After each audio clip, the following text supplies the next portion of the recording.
கதையண்டா பிடிக்காதோ? சும்மா போங்கண்ணே. அது காத்து போன விசுக்காத்து மாதிரி சப்பண்டி இருக்கும். அப்ப பொம்பளை பிள்ளை கதையண்டா உடல வறுத்த கச்சான் போல சூடா இருக்கும். இடிக்கும் இடிக்கும் சூடா இடிக்கும்.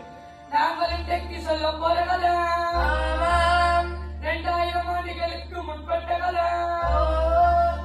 அப்ப என்ன பழைய கதையோ? ஓமண்ணே. பழைய கதைதான். ஆனா இன்றைக்கு தேவையான கதை. தேவையான கதை, தவிட்டாத கதை. விட்டாத கதை, காலமெல்லாம் கேட்கக்கூடிய புளிக்காத கதை. புளிக்காத கதை. அப்படி என்ன கதை? என்ன ஒருக்கா சொல்லுங்க கேட்கணும். இளங்கோ அடிகள் எழுதிய கதை. இளங்கோ அடிகள் எழுதிய கதை. சிலப்பதிகாரம் என்னும் கதை. சிலப்பதிகாரம் என்னும் கதை. நல்ல கதை. நாங்கள் சொல்லும் கதை. நல்ல கதை. நாங்கள் சொல்லும் கதை. கண்ணகி என்னும் பெண்ணின் கதை. கண்ணகி என்னும் பெண்ணின் கதை. கற்பின் மகிமை சொல்லும் கதை. கற்பின் மகிமை சொல்லும் கதை. நல்ல கதை. நாங்கள் சொல்லும் கதை. நல்ல கதை. நாங்கள் சொல்லும் கதை. அப்ப என்ன கண்ணகி இந்த கதையோ? ஓமண்ணே. அவரு தமிழண்ணே இருக்கிறாரோ? அவள் 5 கால நகைகளை அணிந்திருக்கிறார். அது என்ன கதை? என்ன தலையிலே சிந்தாமணி, ஆமாம். காதிலே குண்டலகேசி, ஓமோ. கையிலே மலையாவதி, ஆமா, அறையிலே அருணாகொடி, கடியம், அறையிலே மணிமேகலை, ஆமாம். காதிலே சிலப்பதிகாரம். அந்த காலிலே அணிந்த சிலம்பின் சிறப்பினை வில்லிசையிலே சொல்ல வருகிறோம்.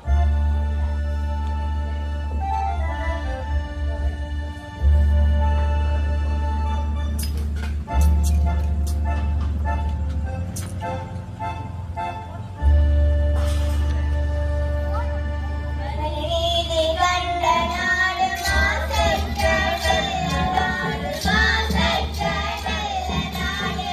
வள்ளலாம் விழிமென்றன் வாழ்த்து புகழ் பெற்ற நாடு. வாழ்த்து புகழ் பெற்ற நாடு. சோழ நாடிது காவிரி பாயும் நாடிது. சோழ நாடிது காவிரி பாயும் நாடிது. செங்கோன்மையும் செல்வ செழிப்பும், செல்வ செழிப்பும், கல்வியும் கலைகளும், கல்வியும் கலைகளும், வணிகமும் வாழ்வாதாரமும் வணிகமும் வாழ்வாதாரமும் சிறந்து விளங்குகின்ற சோழ நாட்டிலே ஒரு அழகான பட்டினம். ஒரு அழகான பட்டினம். அப்படி என்ன பட்டினம் என்ன? காவிரி பூம்பட்டினமா கடலோர பட்டினமா. காவிரி பூம்பட்டினமா கடலோர பட்டினமா. இது கடலோர பட்டினமா. இது கடலோர பட்டினமா. இப்படியான ஒரு பெருங்குடி மரபிலே ஒரு பெரிய வணிகேசன் வாழ்ந்து வந்தான். எல்லா வளங்களும் இருக்கும். அவனுக்கு ஒரு குறை. அப்படி என்ன குறை அண்ணே? அவனுக்கு குழந்தை வாக்கியம் கிட்டவில்லை. அந்த கவலையோடு ஒரு நாள் கப்பலிலே போகிறான்.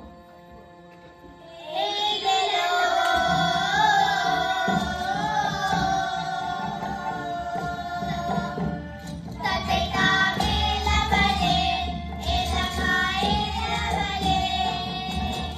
ஏலவளே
வச்சிருவேன். அப்ப நாளைக்கு மூக்கு வடிவா இருந்தா மூக்கி, கல்லு வடிவா இருந்தா பல்லி. அரே பள்ளி பாம்பு பூச்சி யோனான் தவளையடு உங்கள பிள்ளைகளுக்கு பேர வைங்களா இவ விஷயத்துக்கு வாங்கலாம். கண்ணகியை செல்லமாக வளர்க்கிறார்கள். அவளும் நாளொரு மேனியும் பொழுதொரு வண்ணமுமாக வளர்ந்து 12 வயதை அடைந்து பருவம் கண்டாள். அந்த கண்ணையாதான் வளர்ந்தாள் கலைவுடனே, அந்த கண்ணையாதான் வளர்ந்தாள் கலைவுடனே. கண்ணியழகு ஒரு தனியழகு. அது கண்ணை கவரும் பேரழகு. கண்ணகி மண்ணில் பாதம் வைத்து நடந்தால் மண்ணே ஒருதரம் சிலிர்க்குமா? இப்ப எங்களை பொம்பளை பிள்ளைகள் எப்படி போயினு சொல்லுங்க. அப்படி போயிடும் அண்ணே. இப்ப எங்களை பொம்பளை பிள்ளையரோ எங்க நடந்து வர பாக்குறீங்க?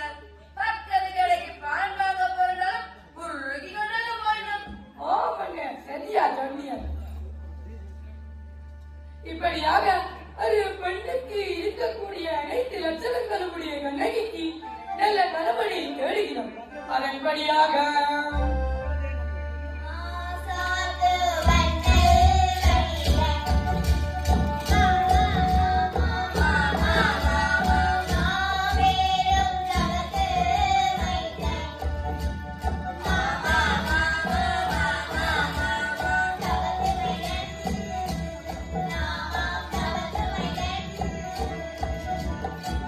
மேதற்கு கோவலென்றான் நேரில்லா பேரழகென்றான் மேதற்கு கோவலென்றான் நேரில்லா பேரழகென்றான் மன்னகம் கரவிய புகழால் மங்கையர்கள் எட்டுமணியிலான் மன்னகம் கரவிய புகழால் மங்கையர்கள் எட்டுமணியிலான். இப்படியான அழகும் ஆளுமையும் கொண்ட கோவலனுக்கும் மாசரு பண்ணாம் கண்ணகிக்கும் திருமணம் செய்வதற்கு நிச்சயம் செய்தார்கள். நிச்சயம் செய்தார்கள். அம்மி விழித்து அழுந்ததி பார்த்து கண்ட பாசனம் உண்டு மகிழ்ந்து அம்மி விழித்து அழுததி பார்த்து அன்னவாசனம் உண்டு மகிழ்ந்து. அம்மி விழித்து அழுந்ததி பார்த்து கண்ட பாசனம் உண்டு மகிழ்ந்து அம்மி விழித்து அழுததி பார்த்து அன்னவாசனம் உண்டு மகிழ்ந்து. மங்களமாமணி மண்டபம் அங்கே மங்களமாமணி மண்டபம் அங்கே மங்களமாமணி மண்டபம் அங்கே மங்களமாமணி மண்டபம் அங்கே இங்கிதமாகவே இருவரும் வாழ்ந்தார். இங்கிதமாகவே இருவரும் வாழ்ந்தார். இங்கிதமாகவே இருவரும் வாழ்ந்தார். இங்கிதமாகவே இருவரும் வாழ்ந்தார். இப்படியாக கோவலனும் கண்ணகியும் களிப்புற்று வாழும் காலத்திலே ஊர்வசியின் அவதாரம் ஒப்பற்ற திருவுருவம். ஊர்வசியின் அவதாரம் ஒப்பற்ற திருவுருவம். சீர்கெட்டு சீருற்ற பெருநடன மாதவியாம். சீர்கெட்டு சீருற்ற பெருநடன மாதவியாம். இவள் பெருநடன மாதவியாம்.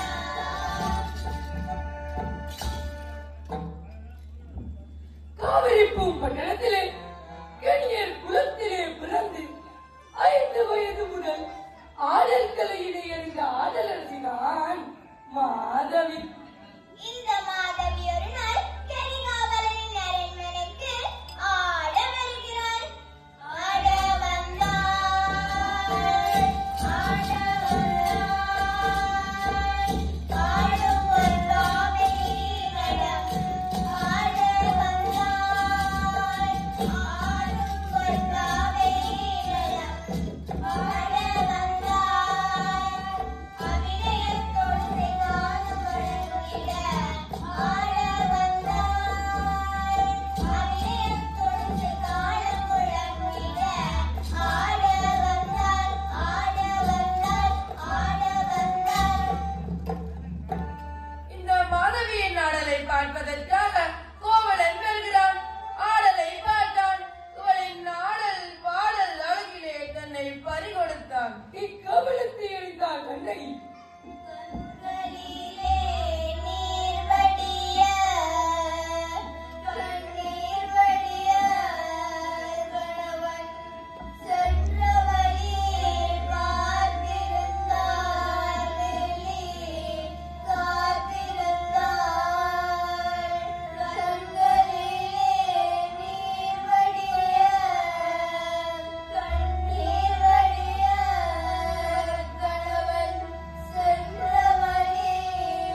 பாய்ந்தோடி வைகையாறு பாய்ந்தோடி வளம் பெருகி சிறப்புற்ற இடம் வள்ளம் பெருகி சிறப்புற்ற இடம் முச்சங்கம் அமைத்து முத்தமிழை வளர்த்த இடம் முச்சங்கம் அமைத்து முத்தமிழை வளர்த்த இடம் பாண்டிய தேசம் எங்கள் தேசம் இதை பாண்டிய நெடுஞ்செழியன் ஆட்சிதானா பாண்டிய தேசம் எங்கள் தேசம் இதை பாண்டிய நெடுஞ்செழியன் ஆட்சிதானா பாண்டிய தேசம் எங்கள் தேசம்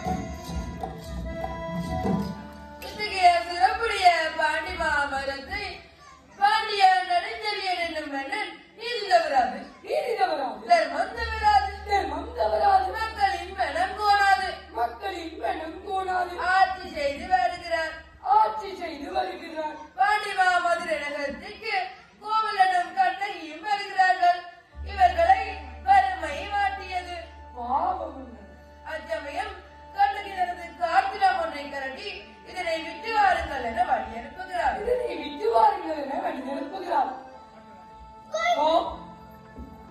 கோவலன் சிலம்பு விற்க சென்ற அதே சமயம் ஆமாம் கோவலின் தேவியின் காட்சிலம் ஒன்று ஓஹோ வெற்றிடத்திலுமாய் கழுவு போகின்றது. கழுவுடுதா கொஞ்சம் பொறுங்க அண்ணே. ஆனந்த கோப்பெரு தேவி உங்களுக்கு தெரியுமா? கோவலனும் கண்ணகியும் பால வந்திருக்கும் பாண்டிய தேச மன்னனின் மனைவி அவரானடா கோவலின் தேவி. களவாடிய வஞ்சகன் தான் தப்பித்துக் கொள்வதற்காக வறுமையில் சிலம்புடன் சென்று கோவலனைக் கண்டான். கொண்டு வர அரசனிடம் ஓடினான். அரசனிடம் ஓடினான். ஓடியவன் கள்வனை கண்டுவிட்டேன் என்றான். கள்வனை கண்டுவிட்டேன் என்றான். அரசனோ அடுத்த இடத்தில் அவனை கொன்று கொடர்க சிலம்பென்றான். அவனை கொன்று கொல்லர்க சிலம்பென்றான். வேண்டாம் அரசே வேண்டாம் அரசே வேண்டாம் செய்தி அறிந்த கண்ணகி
என்று இனி